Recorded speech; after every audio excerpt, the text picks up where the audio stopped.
She stood there holding the literal keys to their entire fleet in her pocket, and he told her to wait by the trash cans. Captain Sonia Jenkins wasn't just a swallowed.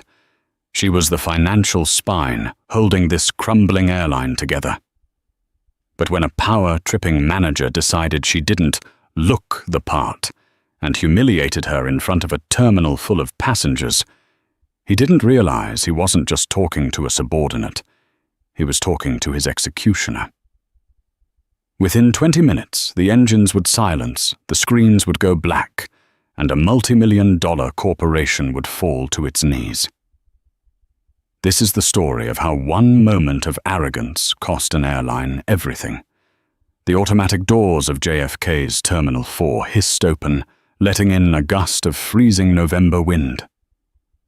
Captain Sonia Jenkins adjusted the collar of her heavy wool trench coat, shielding herself from the chill. Underneath the coat, she was dressed in a crisp, bespoke navy suit. Not a pilot's uniform, but the attire of someone who signed the checks for the people wearing the uniforms. Sonia checked her Breitling watch. 08:15 a.m.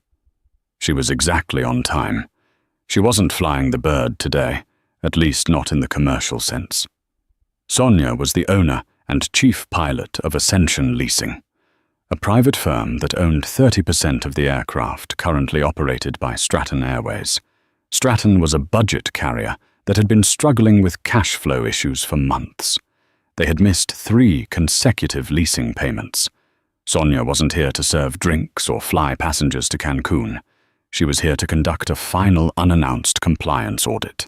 If they failed, or if she sensed the operation was unprofessional, she had the legal right to trigger the default clause in their contract. Essentially, she could repossess 5 Boeing 707s instantly. She pulled her rolling Rimowa flight case toward the Stratton Airways first-class check-in counter. The terminal was chaotic. Families were yelling, the queues were snaking out the door, and the tension in the air was thick enough to choke on. Standing behind the counter, looking like he was watching a gladiatorial match he was bored of, was a man whose name tag read Brad Sterling, station manager. Brad was a man who wore his authority like a cheap cologne, overpowering and offensive. He was yelling at a young gate agent, a girl who looked like she was about to cry before turning his attention to the crowd. He scanned the line, his eyes glossing over the businessmen in suits, until they landed on Sonia. Sonia was a black woman in her early 40s with a commanding presence and eyes that had seen everything from engine fires over the Atlantic to boardroom betrayals in London. She stepped toward the priority lane, intended for crew and first-class passengers. "Hey, Yusu!" Brad's voice cut through the din of the terminal. Sonia paused, looking around. She assumed he was shouting at someone else. She took another step toward the counter. "Yeah, you! The lady with the bag!" Brad came storming out from behind the podium. He was a tall man, soft around the middle, with a face flushed red from stress and shouting. He blocked Sonia's path, physically planting his feet wide. Sonia stopped, her hand resting on her luggage handle. "Good morning. I need to speak to—" "I don't care what you need," Brad snapped, pointing a thick finger toward the sliding glass doors at the far end of the terminal. "Staff entrance is around the back, loading dock 3, and you're late." Sonia blinked, her expression unreadable. "Excuse me. The cleaning crew for Flight 402. Brad said, his voice dripping with condescension. "You guys are always late. We have a turnaround in 40 minutes, and if that plane isn't scrubbed, it's on your head. Now get your gear and go around the back. This lane is for paying customers and flight crew only." Sonia looked down at her $3,000 Italian suit, then back at Brad. It was a mistake people had made before, but usually they apologized when she corrected them. Brad, however, had a sneer that suggested he enjoyed this part of his job a little too much. "I think there is a misunderstanding," Sonia said, her voice calm but steel hard. "I'm not with the cleaning crew. My name is Captain Sonia Jenkins. I'm here to see the Chief of Operations for the audit." Brad laughed. It was a loud, barking sound that drew the attention of several passengers in the first-class line. "Captain Wright, and I'm the Easter Bunny. Look, honey, buying a fancy roller bag at a discount store doesn't make you a pilot. I know all the pilots on this rotation. You aren't one of them." "I'm not on the rotation," Sonia said, her patience thinning by the second. "I am the lessor. I own the aircraft you're standing in front of." Brad rolled his eyes, turning to the young gate agent he had been harassing earlier. "Chloe, call security. We have a disturbed passenger refusing to vacate the priority lane." "Sir," Chloe whispered, looking at Sonia with wide, terrified eyes. She has a red ID." In the airline world, a red ID usually meant high-level clearance, Federal Aviation Administration, Federal Air Marshals, or executive board members. Brad didn't even look. He turned back to Sonia, stepping into her personal space. "I don't care if you have a library card. I run this station. I am under immense pressure today, and I do not have time for delusional people trying to scam a free upgrade or cleaners who think they're too good for the service entrance. Now, for the last time, wait outside." Sonia stared at him. The noise of the airport seemed to fade into a dull hum. She saw the smirk on his face, the absolute certainty that he was superior to her in every conceivable way. "You want me to wait outside?" she asked softly. "I want you to wait by the dumpsters, where the shuttle picks up the rest of the cleaning staff," Brad spat. "If you're not out of my sight in 10 seconds, I'm having you banned from the terminal." Sonia nodded slowly. She didn't yell. She didn't cause a scene. She simply smiled a smile that didn't reach her eyes. "Okay," Sonia said. "I'll wait outside." She turned around and began to walk away. Brad snorted, turning back to the passengers. "Sorry about that, folks. Some people just don't know their place." He had no idea that the woman walking away wasn't going to the dumpsters. She was reaching into her pocket for her satellite phone to make a call that would turn his bad morning into a career-ending nightmare. Sonia walked out of the terminal, but she didn't go to the loading dock. She walked to the curb where her private driver was still waiting in the black SUV. She climbed into the back seat, the heated leather offering a stark contrast to the cold reception she had just received. She took out her phone. She didn't call customer service. She didn't call the complaints department. She dialed a number that went directly to the Operations Control Center, OCC, in Chicago, the nerve center for Ascension Leasing. "Operations, this is David," a voice answered on the first ring. "David, it's Sonia. Initiate Protocol Black on the Stratton account. Immediate effect." There was a pause on the other end, a heavy, pregnant silence. "Protocol Black." "Sonia, are you sure that's the nuclear option? We're talking about grounding their entire transatlantic fleet. They have passengers boarding right now." "I am aware, David," Sonia said, watching the terminal doors through the tinted window of the SUV. "The station manager at JFK, a Mr. Brad Sterling, has just refused access to the chief auditor. He has deemed the owner of the aircraft unauthorized personnel. If I cannot verify the safety of the assets do not fly. Revoke the airworthiness certificates. Pull the insurance. Now." "Understood," David said, his voice shifting into professional urgency. "Executing now. It'll take about 5 minutes to hit their system." Sonia hung up. She leaned back and watched the terminal. Inside, Brad Sterling was feeling good. He had cleared the riff-raff and was currently flirting with a wealthy passenger in the first-class line. He felt like the king of his little castle. The radio on his hip squawked. "Brad, this is flight deck on 402. we have a problem." Brad grabbed the radio, annoyed. "What is it now, Captain Miller Catering again?" "No, Brad." Captain Miller's voice sounded confused, bordering on panicked. "The FMS flight management system just dumped the flight plan, and, we just got a message via AKRs." "What message?" "It says lease terminated, insurance void, do not operate. Brad, the screens are locking us out, we can't start the engines." Brad frowned. "What?" "That's a glitch. Reboot the system." "I can't reboot it, Brad." "The electronic flight bag is red flagged. The transponder code just got wiped. Tower is calling us, they say our flight plan has been cancelled by the owner." Brad felt a cold drop of sweat slide down his back. "The owner, Stratton, owns the planes." "No, you idiot," Captain Miller shouted, losing his composure. "Stratton leases them from Ascension. Did we miss a payment? Who did you piss off?" Before Brad could answer, the radio squawked again. This time it was the gate agent for Flight 909 to London. "Brad?" "The computer won't let me scan boarding passes. It says asset frozen." Then the radio crackled again. "Flight 65 to Paris." Same issue. Within 3 minutes, 5 massive Boeing 707s sitting at the gates, fully loaded with fuel and passengers, had turned into 300-ton paperweights. The noise in the terminal changed. It went from the low murmur of travel to the sharp, confused buzzing of a hive disturbed.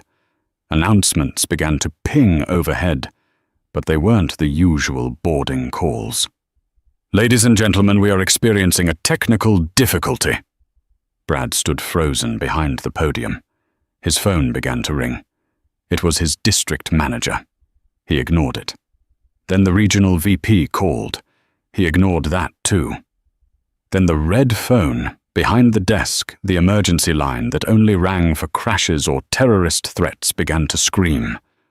Brad picked it up, his hand trembling. "Sterling here. Sterling." The voice was deafening. It was Rylan Halloway, the CEO of Stratton Airways. "What the hell is going on at JFK? I just got a call from the legal team at Ascension Leasing. They say their chief pilot was denied entry to the facility and treated with, and I quote, gross negligence and hostility. They have grounded the fleet." "Brad, who did you stop at the gate?" Brad's stomach dropped through the floor. He looked at the empty spot in the line where the black woman in the fancy coat had stood 10 minutes ago. The cleaner. I just... Brad stammered. "Fix it," Halloway screamed. "I don't care what you have to do. Find her. Beg her. Kiss her boots. If those planes don't move in 30 minutes, we are insolvent. We are bankrupt. Brad, fix it." The line went dead. Brad looked around wildly. He grabbed Chloe, the young agent. "That woman, the one I sent outside. Where did she go?" Chloe looked at him with a mix of fear and subtly satisfaction. "You sent her to the dumpsters, Brad. Remember." Brad vaulted over the counter. He didn't care about looking cool anymore. He ran. He ran past the confused passengers, past the security checkpoint, sprinting toward the automatic doors. He burst out into the cold air, his eyes scanning the loading docks, the trash compactors, the smoking area. "Hello," he screamed. "Ma'am, Captain." There was no one by the dumpsters, except a few actual cleaning staff smoking cigarettes. They looked at him like he was crazy. Brad spun around, panic seizing his chest. Then he saw it. A sleek black SUV parked in the no-standing zone, about 50 yards away. The window was rolled down just an inch. Brad ran toward it. He was out of breath, sweating despite the cold. He reached the car and looked inside. Sonia was sitting there, calmly reading a file on her iPad. She didn't look up. "Ma'am, Captain," Brad gasped, leaning on the doorframe. "Please, you have to. There's been a mistake." Sonia slowly lowered the iPad. She turned her head and looked at him over the rim of her sunglasses. "I'm sorry," she said, her voice smooth and cold. "I'm waiting for the cleaning shuttle. I can't talk right now. I have to wait outside." No, please." Brad was practically begging now. I didn't know who you were. The planes are locked out. The CEO is on the phone. Please, you have to turn them back on." "I don't have to do anything, Mr. Sterling," Sonia said. "You gave me a direct order to vacate the premises. As a compliant visitor, I did. Now, if you'll excuse me, I believe my presence here is trespassing." She tapped on the partition. "Driver, let's go." "No. Wait." Brad grabbed the door handle. The driver, a burly ex-military type, stepped out of the front seat, instantly his hand raised. "Step away from the vehicle, sir." Brad threw his hands up, backing away. "You don't understand. I'll lose my job. The airline will fold." Sonia pressed the button to roll down the window fully. She looked him dead in the eye. "Mr. Sterling, you didn't just insult me. You looked at a qualified pilot, a business owner, and a human being, and you decided that because of how I look, I belonged with the trash." She leaned forward slightly. "You wanted me outside, fine. Now you're going to see what happens when the person who pays the bills stays outside. Enjoy the silence, Brad. It's the sound of your airline dying." The window rolled up. The SUV pulled away, merging into the traffic of the departing loop. Brad stood alone on the curb, the cold wind biting his face. Behind him inside the terminal, chaos was erupting. 5,000 passengers were realizing they weren't going anywhere. But the story wasn't over. Sonia wasn't just leaving. She was going to the one place Brad Sterling couldn't reach, and she was bringing the cavalry. The chaos inside Terminal 4 was no longer just a delay. It was a riot in slow motion. 2 hours had passed since Sonia drove away. The departure boards were a sea of red text. Cancelled. Cancelled. Cancelled.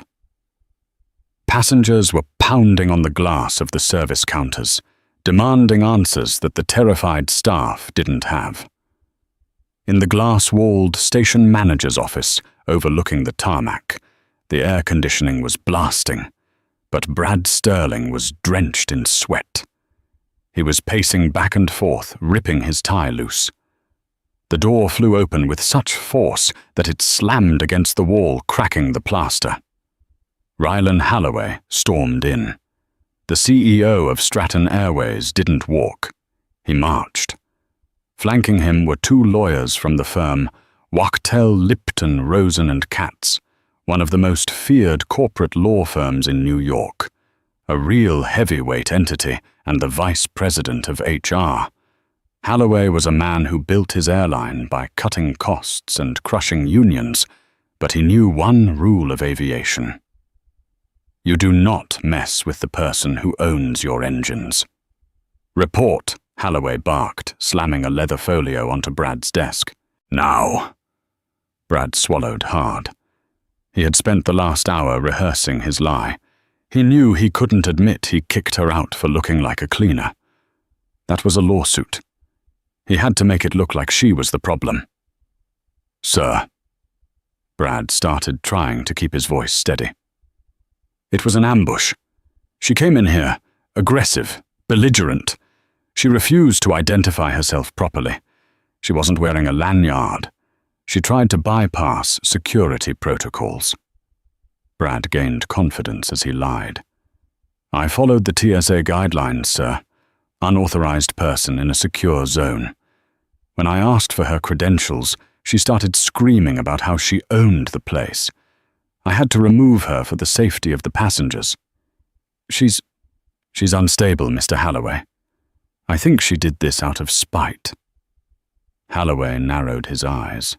"You're telling me that Captain Sonia Jenkins, a woman with 15,000 flight hours, a former Air Force colonel, and the CEO of a billion-dollar leasing firm came here to scream at you like a toddler. I'm telling you, she was unhinged, Brad insisted, slamming his hand on the desk for emphasis. She was probably drunk. I smelled alcohol on her. The room went deadly silent. The lead lawyer, a sharp-featured woman named Jessica, looked up from her phone. That is a serious accusation, Mr. Sterling. If you claim the lessor was intoxicated, that gives us cause to fight the default clause.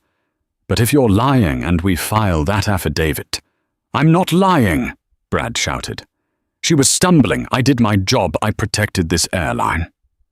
Holloway rubbed his temples. Okay, if she was drunk and belligerent, we have a defense. We can file an emergency injunction to get the planes back online. Jessica, draft the statement. We go on the offensive. We paint Jenkins as reckless and unprofessional. Brad let out a breath he didn't know he was holding. He had done it. He had shifted the narrative. Just then the office phone buzzed. It was Chloe, the gate agent from downstairs. Mr. Holloway is in there, isn't he? Chloe's voice trembled over the speakerphone. Not now, Chloe, Brad snapped. Put her on. Holloway ordered. He pressed the speaker button. This is Rylan Holloway. Speak. Sir, Chloe said, her voice shaking but clear. You need to see the email that just came through to the general inbox. It's from Jenkins Aviation Legal. Forward it to my tablet, Holloway commanded. A moment later, the tablet on the desk pinged. Holloway picked it up. As he read, his face typically flushed with anger, drained of all color. He went pale gray. What is it? Jessica, the lawyer, asked. Holloway didn't answer. He just tapped the screen and turned the tablet around so Brad could see it. It was a video file. She sent a link, Holloway whispered. Subject line: evidence of breach regarding station manager Bradley Sterling. Holloway pressed play. The video wasn't grainy CCTV footage. It was high-definition 4K video and crystal-clear audio. Sonia Jenkins had been wearing smart glasses. On the screen, Brad's face appeared in high resolution, sneering. The audio was perfect. I don't care if you have a library card. I want you to wait by the dumpsters. Look, honey, buying a fancy roller bag at a discount store doesn't make you a pilot. There was no stumbling from Sonia, no screaming. Her voice on the recording was calm, professional, and polite. Brad, on the other hand, looked like a bully. But the kicker came at the end of the video. The camera turned to look at a digital breathalyzer Sonia had pulled from her bag in the car immediately after the encounter. She blew into it on camera. Then she held up today's newspaper to time-stamp it. The video ended. Holloway looked at Brad. The silence in the room was heavier than a collapsing building. She was drunk, Holloway asked softly. She was screaming. Brad backed away until his back hit the window. I can explain. It was out of context. Out of context, Holloway roared, standing up and sweeping Brad's monitor off the desk. It crashed to the floor, shattering. You just cost me 5 aircraft. You lied to legal counsel, and you just humiliated this company in front of the most powerful woman in aviation. Leasing. I can fix it, Brad pleaded. You can't fix anything, Holloway screamed. You are done. You are fired. Get your things and get out of my airport. You can't fire me, Brad yelled back, his desperation turning to malice. I know where the bodies are buried, Rylan. I know about the maintenance logs you guys fudge on the Airbus fleet. You fire me and I talk. Holloway froze. The lawyers stiffened. This was the twist no one expected. Brad wasn't just incompetent. He was a co-conspirator in a larger negligence scheme that Stratton Airways had been hiding for years. Halloway straightened his suit jacket. A cold corporate smile returned to his face. "Jessica," Halloway said to the lawyer, "call the NYPD. Have Mr. Sterling arrested for corporate sabotage and trespassing." "What?" Brad gasped. "And," Halloway added, looking at Brad with dead eyes, "prepare a press release. We are going to blame this entire grounding on a rogue employee who violated company policy. We are feeding you to the wolves, Brad. By tonight, the whole world will know you grounded these planes." Brad lunged for the door, but the security guards were already there. The war inside Stratton Airways had just begun, but Sonia Jenkins wasn't done yet. She wasn't just interested in getting Brad fired. She was interested in the truth he just threatened to expose. While Brad was being dragged out of Terminal 4 in handcuffs, Sonia Jenkins was sitting in the sunken lounge of the 2WA Hotel, the retro-futuristic architectural masterpiece directly connected to JFK Airport. The setting was iconic: red carpet, vast glass walls, looking out at a vintage Lockheed Constellation airplane parked outside. It was a place of aviation history, a fitting place to rewrite the future. She wasn't alone. Sitting across from her were three people. First, Liam McGregor, the head of the pilots' union for Stratton Airways. Second, Rachel Stone, a senior investigative journalist for the New York Times. Third, a man named Agent Miller from the FAA Federal Aviation Administration Whistleblower Protection Office. Sonia took a sip of sparkling water. "Thank you all for meeting me on such short notice." Liam, the union head, looked tired. "Captain Jenkins, you really kicked the hornet's nest. My pilots are furious about the lockout, but honestly, we're glad you did it. Stratton has been pushing us to fly unsafe birds for months. We've been filing reports, but Halloway buries them." "That's why I'm here," Sonia said, sliding a folder across the low table. Brad Sterling was a symptom, not the disease. When he stopped me at the gate, he didn't just insult me. He prevented me from seeing the maintenance logs for aircraft 704. I believe he was instructed to keep me out. Rachel, the journalist, opened the folder. Her eyes widened. "These are internal emails. I have friends in IT," Sonia said with a small, dangerous smile. "Before I triggered the kill switch on the fleet, I downloaded the server logs. Brad Sterling was emailing the CEO about a crack in the fuselage of Flight 402, the plane waiting at the gate right now. They were going to fly it across the Atlantic with a structural defect." Agent Miller from the FAA leaned forward, his demeanor shifting from bureaucratic to intense. "Captain Jenkins, if this is true, Stratton isn't just looking at a lawsuit. Halloway is looking at prison time. But we need hard proof. The emails aren't enough. We need the physical logbook from the cockpit." "The plane is locked," Sonia said. "No one can get in. The electronic doors are sealed tight by my security override." "Exactly," Liam said. "So how do we get the logbook?" Sonia pulled a key card from her pocket. It was a heavy titanium master key. "I can open it," Sonia said, "but I can't walk back into that terminal.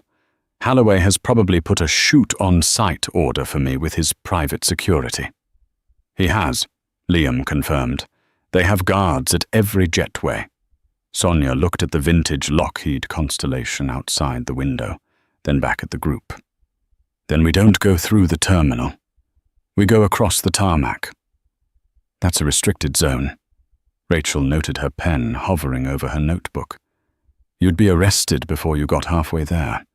"Not if we have an escort," Sonia said. She turned to Agent Miller. "The FAA has jurisdiction over the tarmac. Correct, if you are conducting a surprise federal inspection, you can commandeer a vehicle and take whoever you want with you." Miller smiled. It was a rare thing for a federal agent to look excited. "I can get a vehicle. But we need to move fast. Halloway is trying to get a judge to lift your electronic lockout. If he gets that court order, he'll wipe the flight computers before we get there." Sonia stood up, buttoning her coat. "Then let's go." Meanwhile, inside the terminal, the situation had gone from a riot to a viral sensation. A passenger named Jason, a tech influencer with 2 million followers, had been standing right behind Sonia when Brad yelled at her. He hadn't just watched, he had live-streamed the aftermath. The video titled "Airline Manager versus Black Female Pilot, Instant Karma" was currently trending #1 on Twitter, X, and YouTube. It had 4 million views in 2 hours. The comments were brutal. "Did he really tell her to stand by the trash? Stratton Airways is finished. Who is she? She looks like a boss." Then the internet sleuths found her. That's Sonia Jenkins. She owns Ascension Leasing. She's not just a pilot, she's a billionaire. OMG, he fired the owner. The stock price of Stratton Airways ticker, Strat, began to freefall. It dropped 15% in 20 minutes. Inside his office, CEO Rylan Halloway was watching the stock ticker bleed red. He was on the phone with his fixer, a shadowy head of security named Vargo. "I don't care about the press," Halloway hissed into the phone. "I care about the logbook on Flight 402. If the FAA gets that book and sees we signed off on the fuselage crack, it's over. Vargo, go to the plane. Break the window if you have to. Get the book and burn it." "The plane is sealed, sir," Vargo's voice came back. "But I'm heading there with a crowbar team now." "Do it," Halloway said. "And if you see Jenkins, stop her." On the tarmac, a yellow operations SUV with federal plates tore across the concrete. Agent Miller was driving. Sonia was in the passenger seat. Liam and Rachel were in the back. They were racing toward Flight 402. But coming from the opposite direction from the maintenance hangars was a black van filled with Vargo's security team. "They're going to try to cut us off," Sonia said, gripping the handle. "I'm a federal agent," Miller said, flooring the gas pedal. "Let them try." The two vehicles were on a collision course, speeding under the massive wings of parked jets. It was a race for the truth, and the finish line was the cockpit of a Boeing 777. The drama was about to spill out onto the runway, and the whole world was watching. The yellow FAA operations SUV screamed across the tarmac, its light bar flashing blue and white. Behind the wheel, Agent Miller knuckles were white. "They're not slowing down," Liam shouted from the back seat. The black security van, driven by Vargo, was cutting diagonally across the apron, aiming to intercept them at the base of the jet bridge for Flight 402. Vargo wasn't playing by airport rules. He was playing for a paycheck from a desperate man. "Hold on!" Miller yanked the wheel hard to the left, swerving around a parked luggage tug. The SUV tires screeched against the concrete, the heavy vehicle drifting sideways before gripping again. They roared past the massive engine intake of a Korean Air A380, the sheer scale of the airport turning into a blurred obstacle course. The black van slammed on its brakes, skidding to a halt right in front of the stairs leading up to the jetway of Flight 402. Vargo and 2 large men in tactical vests jumped out. They weren't armed with guns that would bring the SWAT team instantly, but they had batons and heavy flashlights. They formed a human wall at the bottom of the stairs. Miller slammed the brakes, stopping the SUV 10 feet away. "Stay in the car," Miller ordered, unbuckling his seatbelt. He stepped out, flashing his gold badge high in the air. "Federal agents, step away from the aircraft immediately." Vargo didn't flinch. He was a man who had done dirty work for oil companies in conflict zones. A badge didn't scare him. "This is private property, Agent. We are securing the aircraft due to a security breach. You have no jurisdiction to board without a warrant." "I am the warrant," Miller shouted, walking forward. Vargo's men stepped up chest to chest with the federal agent. It was a stalemate. Every second they wasted arguing was a second Holloway was using to wipe the digital servers remotely. Suddenly, the rear door of the SUV opened. Sonia Jenkins stepped out. The wind whipped her trench coat around her legs. She didn't look at Vargo. She looked up at the plane, her plane. "Mr. Vargo, is it—" Sonia's voice cut through the wind. Vargo looked over Miller's shoulder. "Go home, lady, you're trespassing." "Actually," Sonia said, pulling her phone out, "I'm the landlord, and I'm evicting you." She tapped a button on her app. Above them, the massive Boeing 767 groaned. The hydraulic systems which Sonia had remotely reactivated for just one specific function hissed to life. "What are you doing?" Vargo yelled, looking up. "Watch your head," Sonia said calmly. Suddenly, the emergency slide compartment on the fuselage right above Vargo's van blew open. With a loud whoosh, the yellow evacuation slide deployed. It exploded outward with tremendous force, inflating instantly and slamming down onto the roof of the black van, crushing the light bar, and effectively pinning the vehicle and the security team against the staircase railing. Vargo and his men scrambled back, startled and off balance. "Go!" Sonia yelled to her team.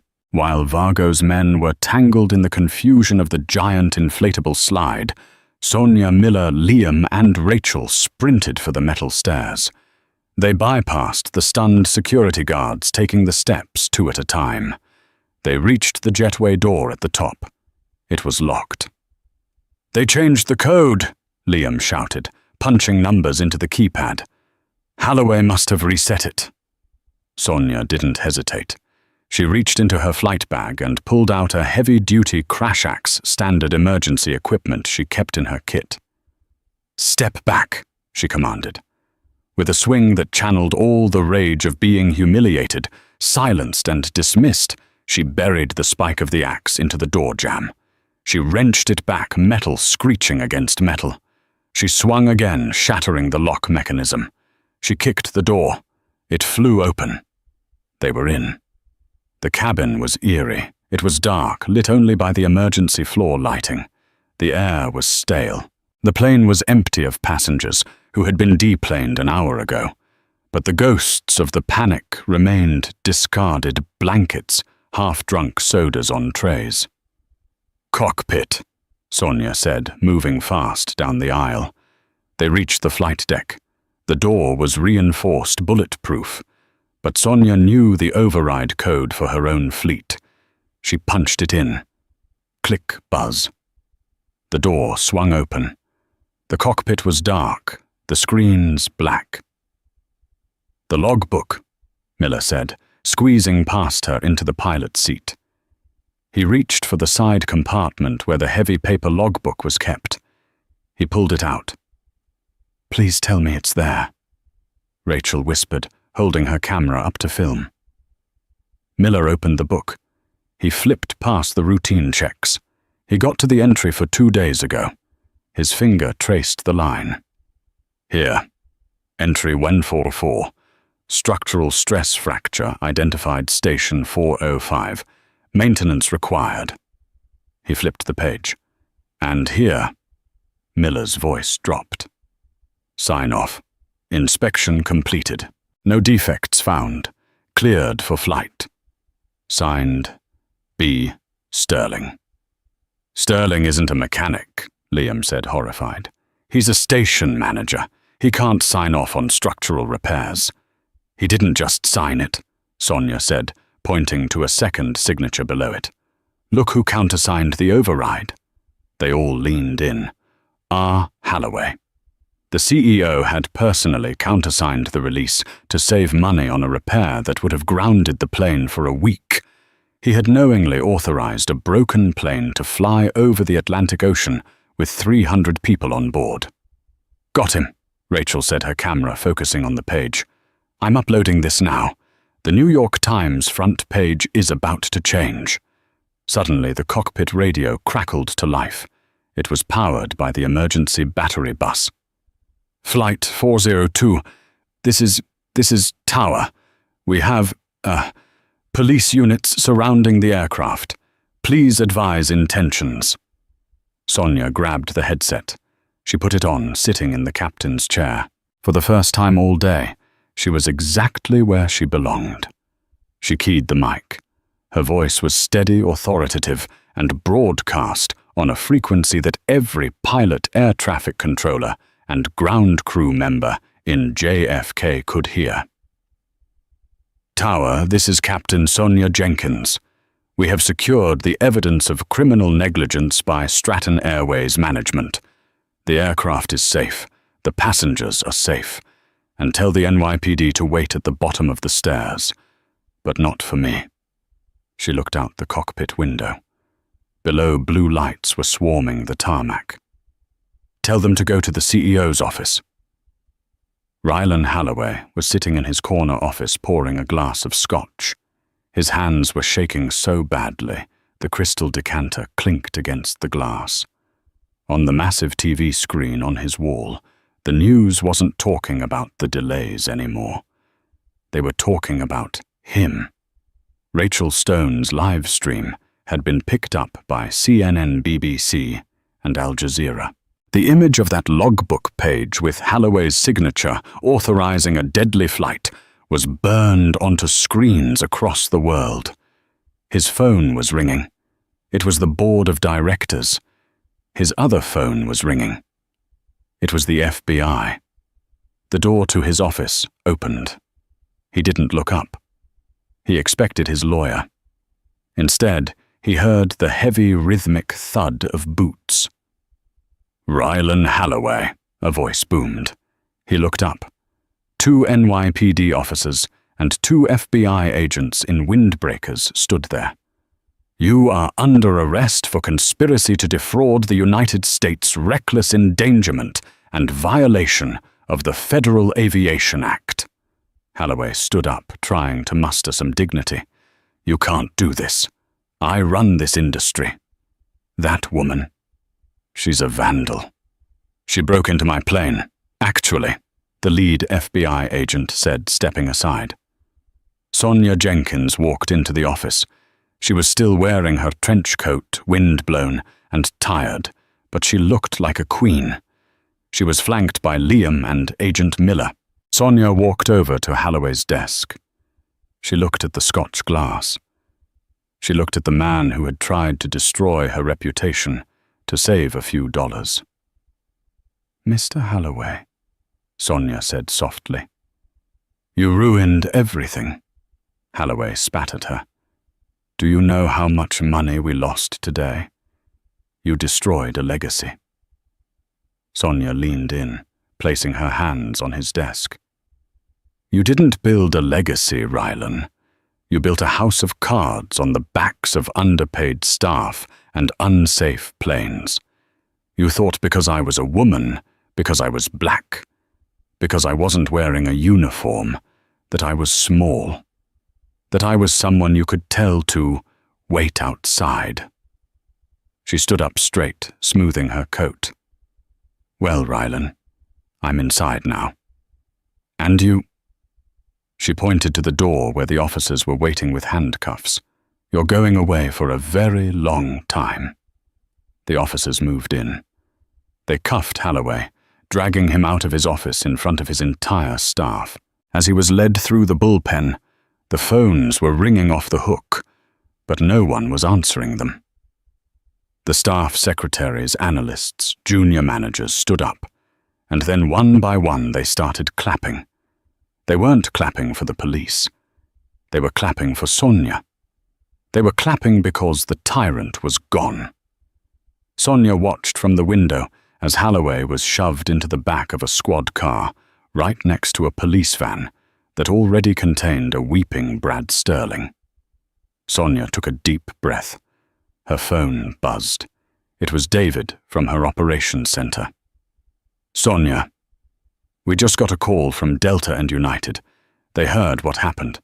They want to pick up the leases on the 707s. They're offering 20% over market rate." Sonia smiled. "Tell them to wait. I have to inspect the planes first. Properly this time." She turned to leave the office but paused at the door. She looked at the terrified young assistant who had been Halloway's secretary. "What's your name?" Sonia asked. "Jessica, ma'am," the girl stammered. "Jessica, call the cleaning crews," Sonia said, winking. "Tell them to take the rest of the day off with full pay. I'm hiring a new company to clean the mess in this office." Sonia Jenkins walked out of the building and back into the terminal. But this time she didn't walk to the exit. She walked to the first-class lounge, sat down and ordered a glass of champagne.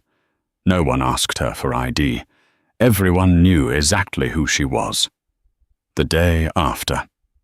The sun rose over JFK Airport the next morning, but for Stratton Airways the sun had effectively set.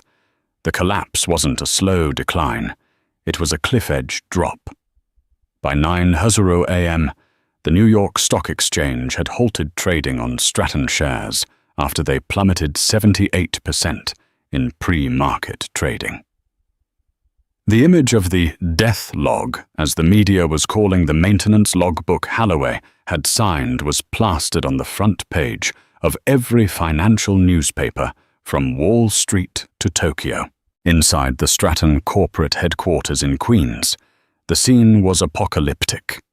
There was no leadership. Halloway was in a holding cell. Brad Sterling was being interrogated. The remaining VPs were frantically calling headhunters, trying to jump ship before the indictments came down. In the break rooms, however, the mood was different. Pilots, flight attendants, and gate agents. People who had been overworked, underpaid, and bullied for years were glued to the televisions. They weren't mourning their jobs. They knew the industry was hungry for staff. They were celebrating the end of an era of fear. At Ascension Leasing, the phones were ringing off the hook. Sonia Jenkins sat in her office overlooking the Chicago skyline, where her main HQ was located, fielding calls from the CEOs of the world's legacy carriers, Delta, United, British Airways. "Sonia," the CEO of United said on a secure line, "we saw the logs. We know you run the tightest ship in the business. We want the 707s. And we want to discuss an exclusive leasing contract for your incoming Airbus A350s. Name your price." Sonia leaned back in her chair. A week ago, these men would have negotiated hard. Today, they were asking her to name the number. "Market rate plus 20%, Sonia said, calm. "And a guarantee that you prioritize hiring the displaced Stratton ground crews at their current seniority levels." There was a pause on the line. "That's highly irregular, Sonia. We don't usually inherit unions." "Take it or leave it, Bob," Sonia said. "Those crews know those planes better than anyone. You get the metal, you take the people." "Done," he said. Sonia hung up. She hadn't just secured $1 billion contract. She had just saved the pensions of 2,000 workers. 6 months later. The federal courthouse in Lower Manhattan was packed. It was the trial of the decade, the United States of America versus Rylan Halloway. Halloway sat at the defense table, looking like a shadow of his former self. His expensive tan had faded to a prison grey. He had lost 30 pounds. He was facing charges that carried a maximum sentence of 25 years. His defense strategy was simple: blame the underling. His lawyers argued that Brad Sterling had gone rogue, forging Halloway's signature to cover up his own incompetence. It was a solid strategy. until the prosecution called their star witness. The heavy oak doors opened and Brad Sterling walked in. He was wearing an orange jumpsuit, shackled at the waist. He looked broken, but his eyes were burning with a vengeful fire. He had taken a plea deal 5 years in minimum security in exchange for full testimony against his former boss. A hush fell over the courtroom as the prosecutor asked the question. "Mr. Sterling, did you forge Rylan Halloway's signature on the maintenance release for Flight 402? Brad leaned into the microphone. He looked directly at Halloway, who was staring daggers at him. "No," Brad said, his voice raspy. "Rylan signed it in front of me. He told me that fixing the stress fracture would cost £400,000 and take the bird out of rotation for 10 days. He said, the insurance pays out more if it crashes than if it sits in the hangar. He signed it, and he told me if I leaked it, he'd ruin my life." The courtroom erupted. The judge banged the gavel, but the damage was done. Halloway closed his eyes. He knew it was over. The jury deliberated for less than 3 hours. Guilty on all counts. Rylan Halloway was sentenced to 20 years in federal prison without the possibility of parole. As he was led away, he looked into the gallery. Sonia Jenkins was sitting in the back row. She didn't smile. She didn't wave. She just nodded a silent acknowledgement that the balance of the universe had been restored. 1 year later. JFK. Terminal 4 had changed. The toxicity was gone, scrubbed away like graffiti. Sonia Jenkins walked through the sliding doors, exactly as she had on that fateful November morning. She was wearing the same trench coat, but this time the reception was very different. As she approached the security checkpoint, a young TSA agent spotted her. He nudged his partner. "Hey, that's her. That's the pilot." They didn't ask her to take off her shoes. They didn't make her wait. Sonia walked to the gate where Flight 909 to London was boarding. It was a Delta flight now, but the plane was one of hers. She recognized the tail number. Standing at the podium was a familiar face. Chloe, the young girl who had been crying under Brad's tyranny, was now wearing the distinct red coat uniform of a Delta operations manager. She looked confident, commanding, and happy. "Captain Jenkins," Chloe beamed, stepping away from the computer. "We weren't expecting you today. Just doing a spot check, Chloe." Sonia smiled, shaking her hand. "How's the operation running?" "Smooth as silk," Chloe said. "We're 5 minutes ahead of schedule. And the crew, they're happy. We actually have coffee breaks now." Sonia looked out the window at the busy tarmac. "And the maintenance, by the book," Chloe said seriously. "If a pilot says something feels wrong, we ground it. No questions asked. You taught us that." Sonia watched the passengers boarding. Businessmen, families, students. They handed their tickets to the agents, completely unaware that a year ago they might have been boarding a death trap. They were safe because the system had been purged. "I have something for you," Sonia said, reaching into her bag. She pulled out a small velvet box. Chloe opened it. Inside was a gold lapel pin, a pair of wings with the Ascension Leasing logo. "We're opening a station manager training program at my company," Sonia said. "It pays double what you're making now, and you don't have to deal with snowy runways in December. I need someone to run the New York office, someone who knows what it's like when things go wrong and has the integrity to fix them." Chloe's eyes welled up. "You want me?" "I want the person who tried to warn me when her boss was screaming in her face," Sonia said. "Integrity is the one thing I can't teach, Chloe. You either have it or you don't. You have it." Sonia left Chloe to think about the offer and walked down the jetway. She wasn't flying as a passenger today. She entered the cockpit. The two pilots, both former Stratton employees who had been retained, jumped out of their seats when they saw her. "Captain Jenkins," the first officer said, extending a hand. "It's an honor." "At ease, gentlemen," Sonia said, hanging her coat on the hook, the same hook she had been denied access to a year prior. "I'm just riding jump seat today. I need to get to London for a meeting with Rolls-Royce about some new engines." She sat in the observer's seat behind the captains. As they ran through the pre-flight checklist, Sonia listened to the rhythm of it. Hydraulics, check. Fuel pumps, check. Anti-ice, auto. It was the music of professionalism. The plane pushed back. The engine spooled up a deep, resonant vibration that Sonia felt in her bones. As they taxied past the old Stratton hangar, Sonia saw that the sign had been painted over. It was now a storage facility for Ascension Leasing. The controller's voice came over the radio. "Delta 909, wind is calm, runway 31, left cleared for takeoff." "Cleared for takeoff, Delta 909, the pilot responded. Throttles forward. The G-force pressed Sonia back into her seat. The tarmac blurred the terminal buildings rushing past.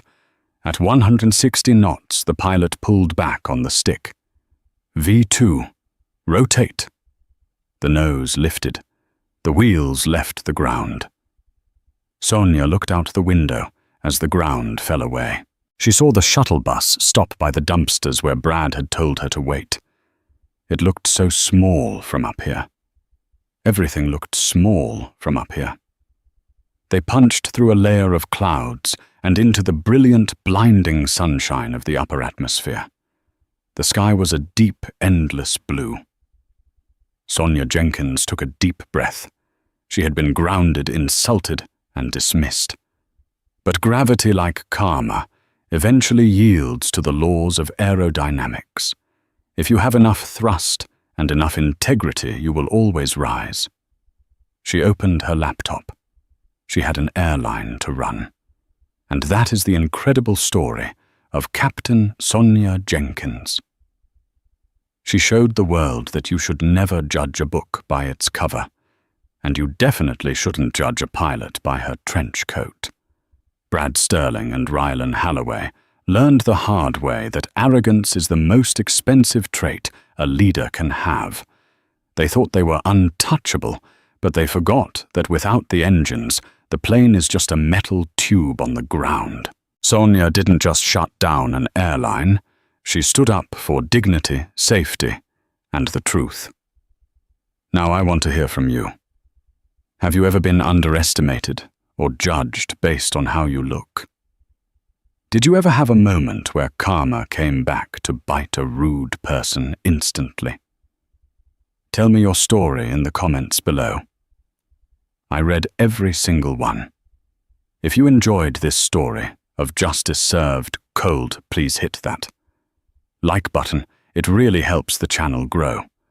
And if you want more stories about real-life karma, workplace revenge, and incredible turnarounds, make sure to subscribe and ring the notification bell so you never miss a video.